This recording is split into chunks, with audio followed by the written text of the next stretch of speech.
Hello everyone, this is Lala, and I'm finally getting around to covering slash recapping the Challenge All-Stars Survivals.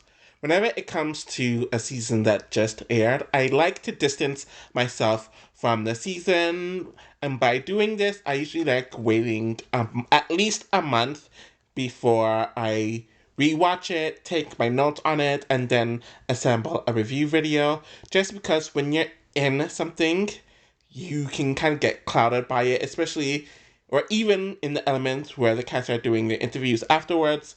It just gets too much, so I just like to completely disassociate, wait a while, let it be distant, let it settle in the past for a bit before I get into it. So this is the fifth and presumably the last season. Honestly, I think the show's cancelled, um, but that's kind of besides the point. And I think the season's an okay season. I do appreciate that there's a lot more drama here than there was in the last several All Stars and flagship seasons, though some of it we didn't really get to see. And I think doing a rivals pair was interesting in theory. I think the issue is that some of the pairings weren't rivals whatsoever. We never really saw them interact on camera, and there's no off camera beef that would justify their placement. And there's way too many Era 4 and Era 3 people put on this season, and it calls for a weird dynamic between them and the Era 1 people, or the people who fit the All Stars moniker. And you can definitely tell that this season was the consolation prize for a lot of the people who either were alternates or couldn't make it onto Battle of the Era, so they're kind of just put here. And I really did not like the mixed gender pairings where there's some male male, female female, and male female pairings. It really caused for a lot of things to be imbalanced, and due to this, it caused for a lot of the dailies and eliminations to be relatively boring. And I'm not even someone who cares much for the dailies and eliminations on a challenge season. It definitely starts out pretty slow, but things get a bit more interesting as time goes on, and when the season ends, it ends with you feeling satisfied. So I definitely do think that it holds up. I do think that this is probably going to be a season like Battle for a New Champion, where it's just so isolated from everything that happens beforehand or before the season, and I predict that'll be the case after the season. I don't feel like much of anything from the season will carry on to another season, and I think that's due to the weird dynamic between the cast. But overall, it's a fun enough watch. The cast arrives to the elimination area initially, where we have Frank mentioning that he's changed so much, he's married, and now has a doctorate in physiotherapy. Nanny talks about her engagement to Casey, which has since ended after this filming and supposedly not on the best terms from what Nanny's posted recently, and Turbo is still pissed off at him from what happened on Ride or Dies. Anyways, they're all paired in not only rivals, but mixed gender rivals, which is very messy, and some of it really doesn't make sense, but I feel like they're kind of just struggling to put a cast together. Ashley comes back after her first 3 years hiatus due to her alleged homophobia on Spice Lights and Allies. Amber, Ashley Kay, and Sylvia are new mothers. Sylvia literally had her first child like 2 to 3 months before doing this. Anyways, the pairs are Steve and Adam, with the latter putting on a ridiculous show about being pissed off for a year and a half, which is honestly just annoying as hell. Frank and Sam, Ashley Kate and Dario as their exes, but it's something new and they ended badly 6 years ago. Ashley M and Anissa, they literally had no beef on the show, but things will get worse between them. Killian and Sylvia, Nicole and Melissa, which is such a stress, since there are better options for rivals for both of them. Nani and Turbo, which makes sense. Beth and Janae, which sucks for Janae.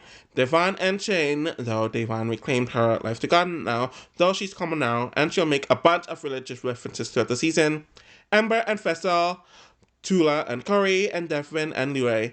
What the fuck? This is an even bigger stretch than Anissa and Ashley, but they're using double agents as a prior reference to this. And Katie's partner isn't there, though it's been revealed that the entire cast knew that Veronica was going to join the cast, so clearly they put one-on-one together. Everyone arrives to the house, and Nicole is determined to not cheat the season, which will obviously fail, like it has in every season and in real life for her. Frank is trying really, really hard, almost to an obnoxious point of view, to redeem himself, and things are tense with Nani and Turbo, since he refuses to get a room since it's too cold, and they all have to get a room together, and you'll see the room situation brought up later on in the season. And Nani is annoyed that they have no bed. Shane and Beth are talking about how her being disliked in the game is just something consistent with her, and Shane mentions in the confessionals that people hate her because she brings up real life stuff in the game, and it's been like this in the beginning with her. And Johnny is complaining to the others about this and mentions how Beth's allegations caused she and her husband to go to marriage counseling. I don't know if this was their way of kind of confirming if it's true or not, but I'm not going to go down that road. But it was just very weirdly put together. Turbo refuses to speak to Nani at first, and Johnny and Beth have their awkward conversation where Beth does apologize, though it doesn't really seem very sincere, and Johnny doesn't understand why Beth wanted to ruin her life, since the punishment of her targeting Beth in the game did not fit the crime. Adam tries to get an apology from Steve, where the latter doesn't care and isn't regretful at all. Nani and Turbo eventually do have a conversation, since they did work together in World of Wars 1 when they were paired together, and they do kind of clear the air about ride or dies. Veronica unshockingly arrives, and the pairing of her and Katie is 20 years way too late, so this really doesn't do anything for me and most people. And the daily is frenemies, which involves a bunch of checkpoints, traveling mad, ice, and balancing balls to get to the first 4 stars, where that twist returns from last season, where you have to either hold on to a star to get it, or take one after winning an elimination. The daily is decent, but you see the imbalance with the mixed gender pairings, with Adam and Steve, Leroy and Devin, Ashley and Dario, and Annie and Turbo getting their stars, all that have at least one male in there, and no shocker that the 2 male teams are the first 2 here.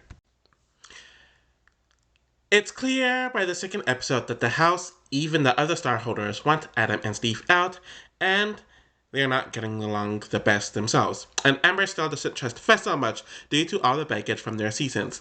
I wonder why they're showing this now. Nicole is making fun of Beth's vintage jeans, which she wore on the gauntlet too, though Beth's 15-year-old daughter likes the jeans. The daily is called The Edge of Glory, like the Lady Gaga song, where they have to solve an equation and then hang off the cliff to get 2 flags. And due to there being no rule for last place going into elimination this season, and a lot of the teams being scared, most of the cast refuses to do it since there's no punishment for it, and it's all just really lame as hell and a poor way to start the season off. Anyways, Fessel and Amber win the daily after the final few teams refuse to come to do the daily tomorrow after the rain interrupts it today. Beth overall is having a huge meltdown regarding this, and Frank is talking around in his way to get Adam and Steve sent in since they have studies connections, and Fessel is he's letting Amber take the lead in the politics this round with their choice. Nicole and Adam are actually friends, where she apparently knows his daughters, so she isn't fine with this plan, and Amber joins the conversation. She doesn't trust Nicole at all, and Amber ends up telling Veronica the plan, which isn't a good idea since she played with Adam and Steve 20 years ago on the Gauntlet 1, and Katie did the same Road Rules season as the 2 men, but Amber clearly didn't know their history. Veronica tells Adam and Steve. Adam tries and fails to make a deal with Fessel, and Amber thinks that Nicole is the one who told, since Veronica would never do something like this. Apparently, they were friends on Ride or Die, since Veronica's partners with Doral, but that seemed more circumstantial than anything, but I guess to Amber, it wasn't circumstantial, clearly. And we will see how this goes on throughout her time on the season. Now, people are wondering who said what to the 2 men, and apparently Nicole realizes that her and Melissa's names have been going around. Adam and Steve are obviously getting nominated, and we last see Amber and Fessel talk about sending Melissa and Nicole in, and this is pushed by Amber, but it mainly ends with Johnny and Beth being blindsided as they are chosen. They compete in pole position, where one person rolls a dice and their partner has to put the poles in their designated color, and then they have to go through the tunnel 5 times before the others without getting trapped. This ends up with Adam and Steve beating Beth and Johnny, though it looked closer than expected. We do get to see the eliminated pairs pack their stuff in the house like they did in Era 1 and early Era 2, which was a nice touch to the older eras. we do get a nasty fight between Sylvia and Kellyanne as they're arguing through the. Sorry, they were arguing through the challenge a little bit. Sylvia thinks Kellyanne is condescending, but Kellyanne doesn't hear that from other people.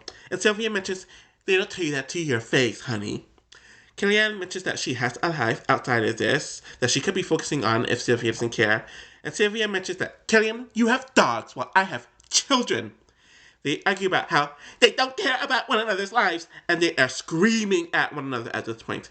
It's a messy ass fight, and it's crazy watching this since they are both soon to be married right after this, and they're both currently pregnant as I'm recording this.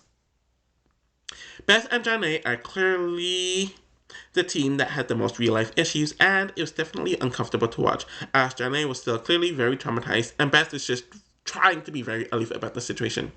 I do think that Beth's time on the franchise overall should be over, and she should do other reality TV shows. And we know that Janae is on 41, but they didn't have much to do here, though she must be glad to be away from Beth overall. Sylvia and Shane are talking about her fight with Kellyanne, and we're reminded about the Lavender Ladies, where Shane doesn't trust Sylvia and Ashley's partners. And obviously the three of them are working together here. We get several dog references from Kellyanne throughout this episode. Frank is pretending to care about Kellyanne's issues, but we do eventually get the two women making up, where it is sincere and they hung out after the season, so good for them. I realize I spoke about this too early in the episode chronologically. I also remember Frank and Kellyanne going at it on a live they did after the episode because she called him out for his behavior. Anyways, Sam and Anissa are talking about everyone working out, and they bond about being, how do I put this? Not the fittest people. And we know that this leads to them hooking up later on. Or in the next episode, I believe. They talk about body representation and all of that. Adam is very sick, throwing up, is sweating a fever, and has a bunch of diarrhea. So things are not looking good for them now. The daily is Ball Buster, where they have to grab balls in their designated color and carry it through a bunch of large obstacles to stack them in a course, and the most balls wins. It's a fun enough daily, and Leora and Devin win this one, and I forgot that there's a puzzle element at the end too. Nicole is in the washroom with a throwing up, shitting Adam, who is wearing an oxygen mask, telling them that there's no choice but for them to go in since the numbers won't switch, and the two older men are hoping for some sympathy. So I mentioned it too early, but this is the point where Sylvia and Kellyanne have their makeup conversation. We learn that Leroy and Devin are aligned with Daria and Ashley and Nani and Turbo. So essentially the 3-star holders are aligned together that aren't Adam and Steve. And we have Anissa wanting to rely on her social skills instead of working out during the season to stay safe, since that's what she generally does. And Ashley is ranting to others about Anissa not doing anything and being tired of them being at the bottom at every single challenge, where she would rather go home than get to the end by doing nothing. Adam begs for the house to give them one round off because he's sick, but no one in the house gives a fuck. And apparently others got this respiratory sickness too, but it never made the edit. There's a conversation between the two male pairings where Adam and Steve want Frank and Sam sent in, but we don't see until afterwards that Frank somehow convinces Leroy and Devin to target Kellyanne and Sylvia. Anyways, the elimination is pilot on, where they have to solve a puzzle, then as a pair hold on to it in unraveling rope, holding it for 5 minutes. Not an exciting elimination, but Adam and Steve win over Kellyanne and Sylvia. Like the last episode, we end the episode with the pair who goes home next, with Anissa making a comment about Ashley's country accent and Ashley losing her mind, where Anissa's trying everything she can to remedy the situation. After this, Ashley rants to Fessel about Anissa losing it for them, and they're just completely self-destructing. I actually did enjoy Kellyanne and Sylvia on the season, and their little arc of hating one another to becoming friends, especially with both of them becoming first-time wives and all of that. Though Kellyanne has performed worse than ever in a challenge career with this season, and about the eras being very poor showings for her. They're probably the more memorable early boots, so I don't really see Sylvia coming back with all of her life changes and career, and All-Stars not being a thing either. And I could see Kellyanne taking a very extended break, especially with her becoming a mother within the near future, and there not being an All-Stars as well. We have Devin and Sam talking about their relationship. I wonder what this is foreshadowing. And Ashley is ranting to her boyfriend about the situation with her and Anissa, and she's talking to her boyfriend horribly, and people are hearing her yell in her phone call. Or her video call, my bad. Katie is trying to teach Adam how to politic, which is honestly a joke in my eyes, since she herself was never good at politics either in her seasons. And to teach him how to not be so nice. So if you look at his prior reality TV seasons, he has been mean a lot, gotten into many fights, and he still finds himself in quite his fair share of fights this season. Anissa apologizes again, and as she seems to make amends with her, where she mentions that she's just that Anissa is friends with a bunch of people on the cast, unlike herself. The daily is pushover, where they have to push their partner off the truck to grab a ring and to give it to the partner. So it's essentially a repeat daily from Battle of the Eras. It's a fine daily, but it ends up with Amber and Fessel winning again, where Anissa feels safe due to her relationship with Fessel and the vacation islands, I'm assuming, which isn't a good sign for anything. Frank cries to his husband about being stressed out about working with Sam as they are not performing well, and he is learning to be patient. There's a party that leads to Anissa and Sam hooking up, which is interesting they show this, but not the mess with Corey and Shane. And we see Veronica and Katie try to coach Adam and Steve on their pitch, and the boys essentially volunteer for elimination, since they know that they're getting voted in anyways, and they want to go against a star holder. We see Adam and Steve speak to Amber and Fessel about sending them a star holder, and if they beat the star holder, they will give the star to Fessel and Amber, but of course they don't want to send in their allies, Leroy and Devin. We get another blindside where Amber and Fessel decide to send in Anissa and Ashley because he claims that it's due to her voting came in on Ride or Dies, though I believe Devin did the same thing, and Anissa is really pissed off. Honestly, this is just a really dumb move. This is someone who's on your side and someone who could have voted your way. And this is also a pair that you could beat in the final. And this is the thing with Fessel. He never prioritizes the people that he actually needs, and he always goes to the end with people who beat him, hence him always getting last in the final. And it's like he never learned from his mistakes, and he is unnecessarily cutthroat to certain people. Anyways, downpour is the elimination where one person is spraying water from above, and they have an opponent shooting it in their tank, and whomever has the most water wins. Ashley completely blows the elimination during her part as she takes off her goggles, and it causes for her and Anissa to be eliminated, or at least it wouldn't have been so much of a landslide had it not been for Ashley, essentially. So the episode ends with Sam and Frank plotting and strategizing, which is a weird way to end it, but they want to work with the weaker players now. So I don't have a whole lot to say about Ashley and Anissa here. They were a non-rival pairing, but they ended up becoming more like a rival pairing, kind of like Zach and Amanda on Final Reckoning. And they will be together on 41, so that will definitely be interesting. Anissa was Anissa, so she's the usual. I don't have much to say about her there, or here. Ashley returning after a few years hiatus to go early was somewhat disappointing, but definitely expected. And she delivered what was expected of her, too, I guess. The next episode starts with the challenge alumni on the season who are dating one another, or someone in the alumni group calling one another. So, Casey and Nani, Adam and Avery, Leroy and Cam, and Michelle and Devin, which she, i.e. Michelle, announced publicly. Remember, this season was filmed 2 or 3 weeks after Battle of the Eras ended. We get more backstory of Leroy and Daria's friendship, where they live together in Vegas, they know one another's families, and all that jazz. And I do remember reading this back in the day, and we watched something of 30/30 where there's a mention of it there too. And we see Sam attempting to work out with Frank. The daily is Sunday Fun Day, where they have to drink nauseating drinks based on how well they know one another, and they have to finish their shakes first. So the first pair who wins the most wins the daily. Anyways, it's a fine enough daily, and Frank and Sam do end up winning this one. It's clear that there's a plan to put 2 star holders against one another, so the others can get a chance to get a star, since it hasn't changed since the very first daily.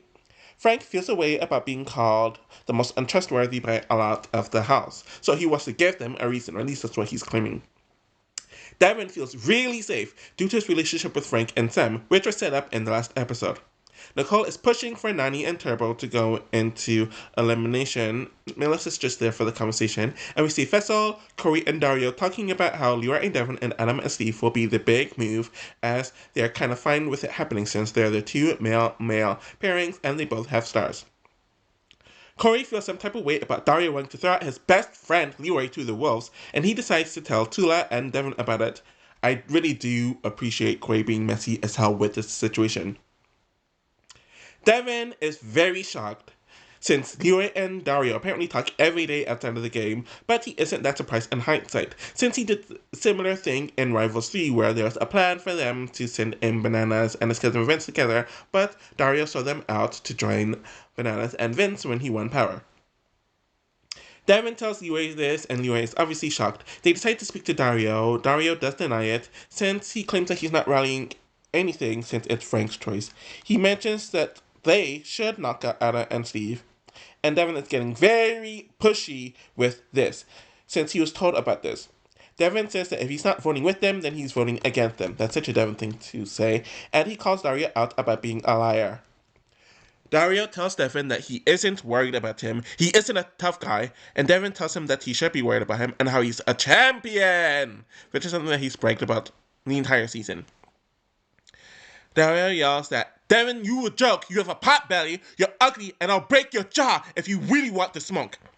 And then Devin makes fun of Dario's breath, where it looks like they're about to kiss each other because they're that close to each other, but they're not going to pull a Polly and Theo. And then Devin says that they're not in the same tax bracket. Leroy pretty much splits them up immediately. We get to the nomination ceremony, and this ends up with Corey and Adam arguing with one another, since Corey is tired of getting votes for no reason. Adam pretty much thinks Corey doesn't shut the hell up and he's too dramatic. And this is ironic coming from Adam, who even in this season will get into his fair share of drama. So Corey says it's not personal now and he wants him gone. Apparently the two were fighting with one another the entire season, but they didn't show it, probably to save Adam in the edits when it came to the likable underdog nice thing that they were going with him. And apparently he was really trying to pressure Corey to vote his way, and Corey didn't appreciate it. So that's why it came off randomly here, but it's been building up. Adam and Steve are voted in again, and we have a final conversation with Frank and Sam, and Devin and Leroy. Ends up with Frank and Sam sending in Leroy and Devin, where the two-man teams play in over a barrel, where they have to transfer barrels from one end to the other without touching the floor and arrange the barrels in a triangle that equals the number in the middle. It is one of the better eliminations of the season, but it doesn't say much at all, and it would have been cool if this was a physical elimination between the two male teams, but it does end up with Adam and Steve winning their fourth elimination against Leroy and Devin. Of course, Devin decides to take some shots at Dario before leaving, and there's some banter between the two of them. And TJ doesn't tell them what happens when a star holder is eliminated. Leroy was just there this season, though I find it interesting that he did 3 seasons back to back to back after his retirement, and we know he's going to do another one right after this. I didn't mind Devin this season, though he kind of had the same arc as he did on 40, with being the overdog who got outplayed and outwitted relatively earlier on in the season.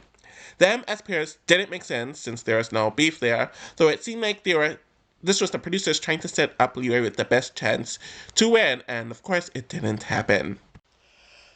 Veronica and Frank are happy with how the last elimination went down, with Daria and Ashley, Nani and Turbo, and Fessa and Amber being next on their target list due to being physically strong, at least in Veronica's eyes. And it's interesting how Adam and Steve aren't on that list, but I guess it's convenient for her.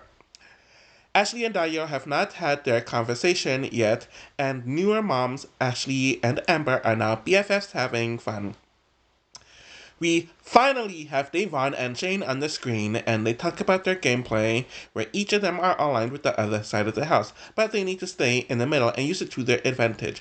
Obviously, Shane is closer to the OGs like Kitty and Veronica and Adam and Steve, and Devon is closer to the other Big Brother and Era 4 people, so like Corey and Tula, Fessel and Amber, Turbo and Nani, though Nani's in Era 3.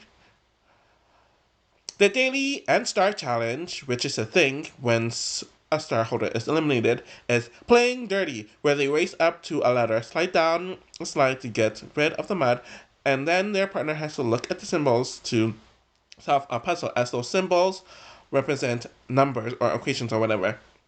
Whomever out of the non-star holders does the best gets the star. It's a met enough daily, but we have Frank and Sam getting their star, and Adam and Steve winning the daily overall. Nanny is worried because she is not working with Adam and Steve, so she and Fessel are planning to flip the vote to have Veronica and Katie sent in as an easy layup beat. Nanny repeats this to Tula and Davon as well, so they're on board too.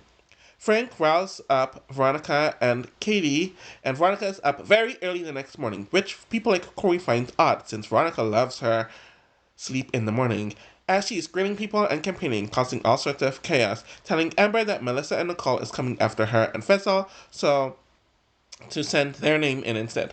There's a bunch of who is they talk around the house, and Katie speaks to Melissa about her name being thrown out there, and now Melissa is paranoid as she's speaking to Tula and Corey, and they're fine with saying Dario and Ashley, though Corey knows Veronica needs to be handled, though it's too early.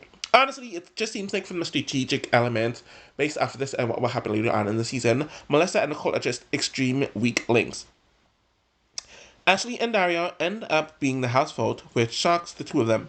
Steve and Adam decide to throw in Corey and Tula, which comes off as personal in Corey's eyes due to what happened last episode, though the two men made a deal with Nanny and Tyrell and Fessel and Amber, and there's bigger threats than Corey and Tula. Anyways, the elimination is Stack Attack, where they have to stack stars on an unbalanced platform. I don't have many thoughts on this elimination, but Dario and Ashley do beat Corey and Tula. Before he leaves, Corey tells Amber that Veronica is not to be trusted, and she is causing a lot of mess, while also listing off their, i.e. Veronica and Frank's, targets next. Ashley and Dario finally talk about their breakup, where he literally just ditched her 6 years ago because she wanted a family and he didn't, but they are fine now. Tula really didn't do much of anything on the show and didn't really get much screen time on the show, which is a huge contrast compared to the huge edit she got on 39, but I guess it just shows that she's more of a supporting character than a main character. But apparently she and Corey made up right in the beginning, so good for them. I would be fine with her on the show in future, but I would also be fine without her on the show in the future. Corey was apparently causing a lot of mess on the show, and he had his up and down interactions with Shane, though some people saw that as relatively problematic, and he was fighting with Adam all season, but barely any of it made it on camera. Honestly, these two just weren't good fits for All-Stars in general. Dario and Ashley are talking about how they were thrown under the bus and everyone is wondering who they is. And there's a bunch of names being thrown out about who they is. They're close with Sam and Frank, but Sam and Frank are close to a lot of other people. And Melissa isn't handling Tula being eliminated well at all, partially due to her and Nicole's flippantness, essentially, where Amber is talking about Corey's warning, but they want Era 4 to really stick together. Devon doesn't know how to handle Shane, since she is working with the stronger people now, and she's very close to Nani and Turbo. Shane speaks to his side of the house, and he's been friends with Veronica for over 20 years, but Frank and Sam being forced into their alliance really puts himself and Devon on the outs with his own group, which he doesn't appreciate, and he also doesn't want to piss off Nani and Turbo with being forced to vote them in. The daily is Blow Your Mind, where they have 8 lines and they have to solve puzzle pieces of clocks, which is really a math equation, and I didn't care much for this one. We learn about Fessel having a girlfriend for a year now, and us being told about it now isn't a good sign about his fate. But this ends up with Veronica and Katie winning the daily. Veronica's alliance wants to vote in Fessel and Amber as the house vote, though Shane doesn't want to be put in that position, but Devon also wants to go into elimination to take Frank and Sam's star, which is what she's been plotting with Nani and a few of her other allies. Shane campaigns to Nicole and Melissa to vote in Frank and Sam as the two of them are not going in. Veronica feels some type of way about no one speaking to her and Katie, while they are the ones who have power. Nicole speaks to Veronica and Katie, where Veronica pretty much browbeats her into voting their own way. So it's a consistent thing with Melissa and Nicole just being unreliable, since she feels like they took out Tula, so she would be forced to stick with them. That's Melissa's mentality about this. Melissa and Nicole go back and forth about Nicole ruining the plan, and Nicole is not even listening, since they don't have the numbers. Melissa and Nicole are the swings, and she ends up being convinced to do otherwise. The nomination ceremony has Amber calling out Frank as they because he turned on her. He's spreading lies throughout the house, and obviously he's denying it. She calls him out for being the biggest snake in the house, and they're not on one another's side, and whatever bullshit takes place. Fessel and Amber get voted in as a house vote. Frank does not like Devon and Shane throwing some salt on his name during the nomination ceremony, so he gets pissed and continues his rampage in the house since he's tired of being scapegoated just because he's smart and playing the game. Where Shane gives this very weird confessional about unmarried, single, chaotic, messy Frank is that's the type of man that he wants to see in Frank, which is just weird.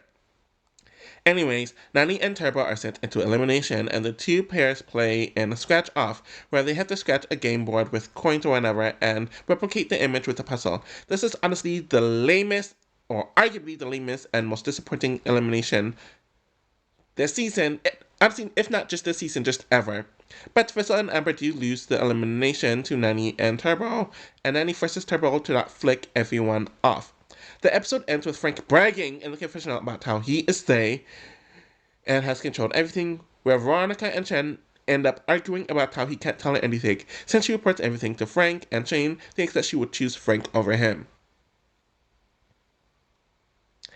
It was nice seeing Amber and Fessel make up, despite their issues on double agents and spies, lies, and allies, and getting along this season, though I'm definitely getting worried about their prospects on the flagship show, as they weren't on 40 and aren't going to be on 41. Amber's entire thing was her being outplayed strategically and made a fool out of, and Fessel honestly didn't get much to do this season at all. At least they won a few dailies together, which was a weakness of Amber's throughout her career, but I wouldn't be shocked if their time on the show is coming to an end sooner than later. Shane is plotting against Frank and Sam, and we do see the return of his helmet from Final Reckoning. If you know, you know. And the big group wants to send in Dario and Ashley against Nani and Turbo. Adam, for some reason, wants Frank to choose him over Ashley, which is just ludicrous due to Frank and Ashley's history. Dario and Ashley know that they are toast, and he regrets the Leroy move. And we see a lot of talk from people like Turbo wanting to go after Dario partially due to this. We see Turbo sleeping in the living room, where some of the others are hanging out and playing in, which is causing some tension, and it's been a thing all season. We move to the next morning, where we see Turbo and Adam arguing about the living room space. Adam calls him a liar, and Turbo is over Adam farting near him, and Adam is tired of Turbo acting like the living room is his, and Turbo complains that they don't clean. And don't call me a liar! Nani doesn't get why Turbo had to pick a fight this morning. They're all in their challenge gear, so it's literally right before the daily. She yells at him to shut up, essentially, and he does not appreciate her yelling at him. Melissa then decides to get her remedial ass into the conversation to jump in for absolutely no reason. Though she's always the one calling people bullies for arguing with her, even if it's a one-on-one situation, and victimizing herself in every single fight. The daily is shooting for the star, where they have to solve a puzzle and jump into the vehicle and drive off the cliff to touch the stars. So it's essentially the same challenge that was in Battle of the Eras. Steve and Adam win the daily, and Melissa wants to continue the drama with Turbo that she wasn't even involved in overall by leaving a plate of food in the sleeping area, and Nicole is telling her not to do that.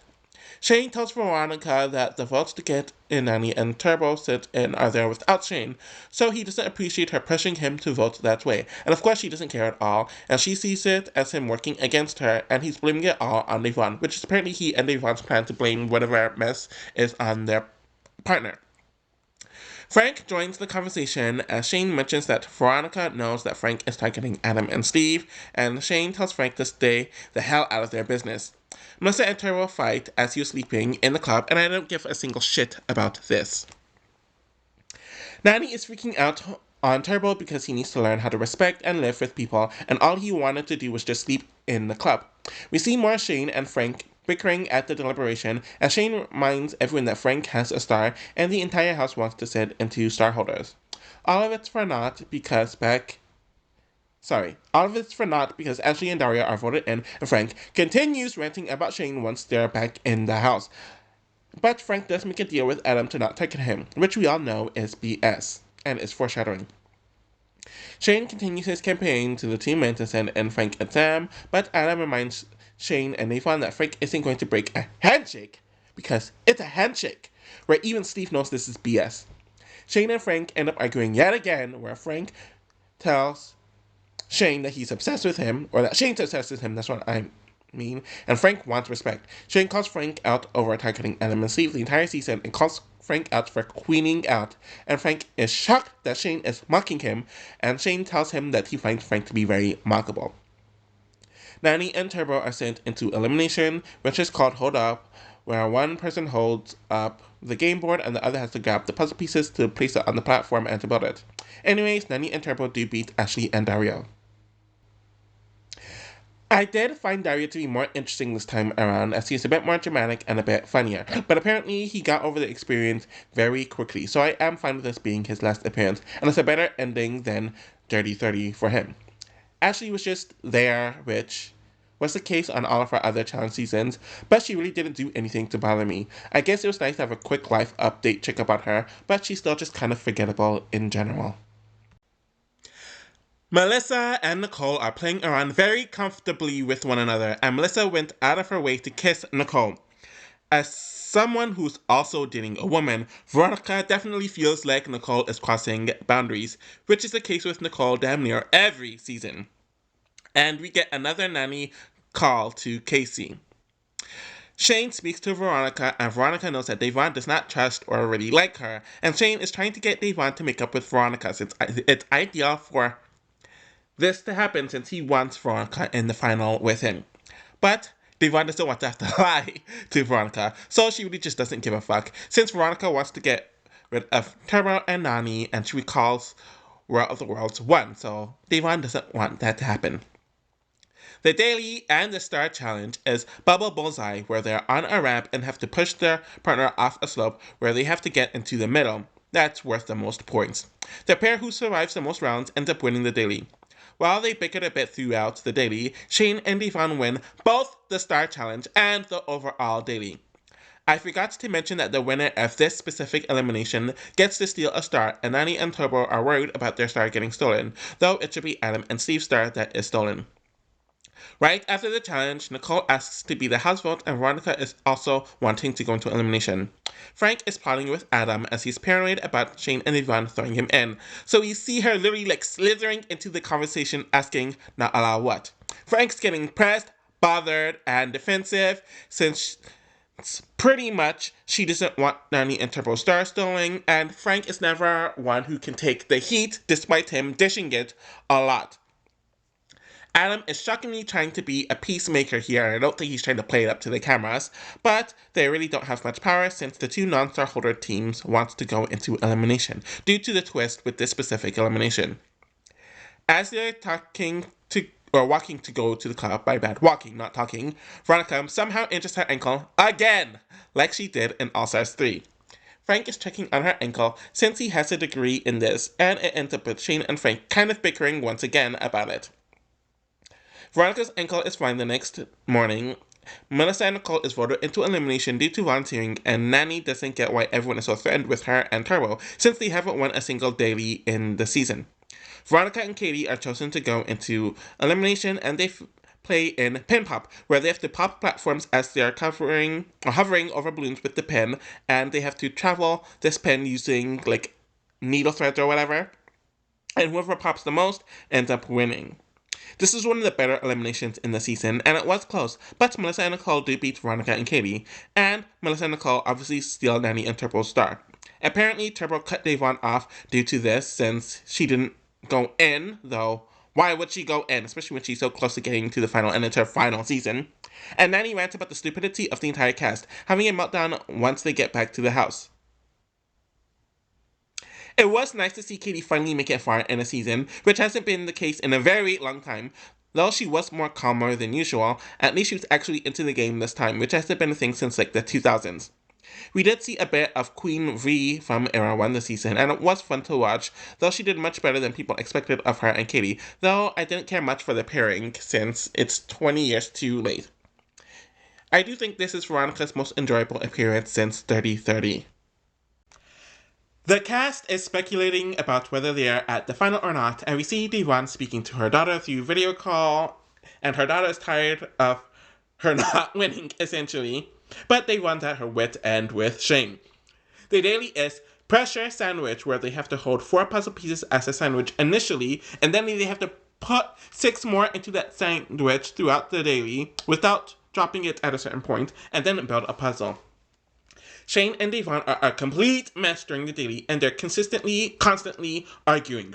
Shane looks like an absolute lunatic, and you can tell that Devon is trying not to be Day-Day from Inglewood on him, and that's kind of just frustrating her even more, to the point where she's crying at the end of the daily. Overall, it's a messy daily, but it's probably one of the better ones in the season overall, but Frank and Sam do end up winning it.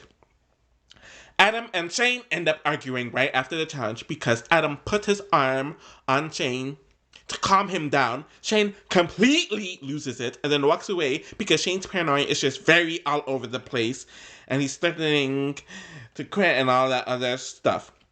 The two men talk again, and Shane whines about Devon being a victim. He didn't like Adam screaming at him, but he's annoyed that she hasn't spoken to him all day. Shane's just a mess. Nany asks the house to vote for her and Turbo and to give them a chance to get a star for the final, since if that's not the case, she could be blocked out. Well, they could be blocked out. They go to a bar. Adam is still bringing up the star situation last season. I don't give a single shit. And he doesn't get the apology from Steve that he wants, despite him pushing it a lot. Devon talks to Frank about Shane thinking that it's cool to be a villain on TV and how there are 2 different levels due to this. I do think this was passive aggressive of her, especially speaking to Frank of all people about it, knowing that would piss Shane off even more. Shane hears this, then turns around to tell her that they can go home right now. Adam tries to calm him down, but does nothing, and Shane walks off to rant to production about not wanting to be on camera. He has never yelled at her, though they show a flashback of him doing such hours earlier, and how he's tired of her creating narratives, so he just wants to quit. They do end up making up, where she tells him that he needs to self-reflect about him lashing out at people that are trying to help him, since she is reaching her limit on holding her tongue with him, and he does want to be her friend. Nicole and Melissa are getting very touchy and playful with one another, and they both go into a video call with Nicole's girlfriend a bit, which is bold as hell. Nany and Tober's volunteering gets them nominated, and of course Frank breaks his deal with Adam and Shane, which we all saw coming, sending them into elimination, which is just the obvious move, really. The elimination is Star Bluff, where they have to sit at a table, see what's in their box, and to call their bluff. The winner of this gets more balls already transferred for them in their designated area, which is kind of just weird because it was always going to be based on who started the first part first. And then they have to transfer the rest of the balls. This is yet another underwhelming elimination, though Adam and Steve tried to make this slightly entertaining, but Adam and Steve do win the elimination against Turbo and Nany, tying the elimination record for the franchise overall. It was interesting to see Nany without Casey and the Vacation Alliance for once, and you can tell that the break she took from the show did her good, but she was definitely a bit more interesting here. I remember a lot of people being shocked that Turbo came back, since apparently he was a production nightmare on his last 2 seasons, but I did enjoy him and his Turbo-isms throughout the season, and I liked their dynamic together.